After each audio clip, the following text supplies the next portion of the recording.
लिखे जो खत तुझे वो तेरी याद में। दोस्तों, भारतीय संगीत की प्रतिष्ठित शख्सियतों में दो नाम हमेशा लिए जाएंगे। वो नाम हैं मोहम्मद रफी और लता मंगेशकर। दोनों ने अपनी आवाज के जादू से लोगों को हिंदी फिल्म संगीत को अमर कर दिया। तुमने कहा था मैं 100 दुख सहूंगी। दोस्तों, लेकिन क्या आप जानते हैं कि भारत की स्वर कोकिला यानी लता मंगेशकर एक बार उनका 36 का आंकड़ा हो गया था। दोनों में ऐसी लड़ाई हुई कि फिर 3 सालों तक दोनों ने साथ में एक भी गाना नहीं गाया। रफी और लता मंगेशकर के बीच लड़ाई किसी बात को लेकर हुई। किस बात ने दोनों के बीच खटास पैदा की और फिर किसने सबसे पहले माफी मांगी? दोनों के बीच की इस लड़ाई के बारे में आपको बताते हैं। दोस्तों, मोहम्मद रफी और लता मंगेशकर भारतीय संगीत जगत के दो महान गायकों के रूप में जाने जाते हैं। उन्होंने सैकड़ों गानों में साथ काम किया और उनकी आवाजें आज भी संगीत प्रेमियों के दिलों में बसती हैं। मेरी जिंदगानी है मेरी महबूबा। लेकिन 1960 के दशक के मध्य में दोनों के बीच एक विवाद हुआ जिसने उनके रिश्ते में दरार डाल दी। यह विवाद रॉयल्टी के मुद्दे पर था, जो भारतीय संगीत जगत में उस समय एक महत्वपूर्ण और विवादास्पद विषय था। यह विवाद उस समय शुरू हुआ जब लता मंगेशकर ने रिकॉर्डिंग कंपनियों से गानों की रॉयल्टी की मांग की। उनका मानना था कि गायकों को भी उन गानों से कमाई होनी चाहिए जो वे गाते हैं, खासकर अगर वे गाने हिट हो जाते हैं और लंबे समय तक लोकप्रिय रहते हैं। उस समय रिकॉर्डिंग कंपनियां गायक गायिकाओं को सिर्फ एक बार भुगतान करती थीं और इसके बाद उन गानों से होने वाली कोई भी कमाई केवल कंपनियों को ही मिलती थी।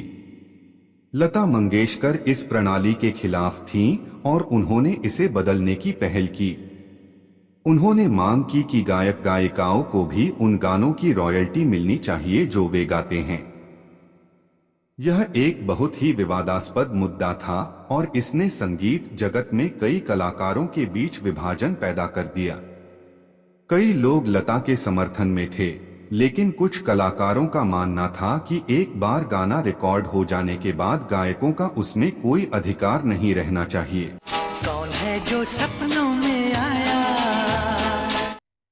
मोहम्मद रफी, जो उस समय के सबसे बड़े और लोकप्रिय गायकों में से एक थे, इस मुद्दे पर लता मंगेशकर से सहमत नहीं था कि गायक गायिकाओं को उनकी सेवाओं के लिए एक बार में ही पूरा भुगतान मिल जाना चाहिए और इसके बाद रॉयल्टी की कोई आवश्यकता नहीं है। उन्होंने इस बात पर जोर दिया कि गायक का काम गाना गाना है और एक बार जब उन्हें इसके लिए भुगतान कर दिया गया तो उनका काम समाप्त हो जाता है। रफी का यह विचार लता मंगेशकर के विचार से बिल्कुल विपरीत था। यह मतभेद धीरे धीरे बढ़ता गया और इसके परिणामस्वरूप दोनों के बीच खटास पैदा हो गई। एक बार लता मंगेशकर ने खुले तौर पर घोषणा की कि वे मोहम्मद रफी के साथ और गाना नहीं गाएंगी। इस बयान ने संगीत जगत में हलचल मचा दी, क्योंकि रफी और लता की जोड़ी उस समय के सबसे प्रसिद्ध और सफल युगल गायकों में से एक थी।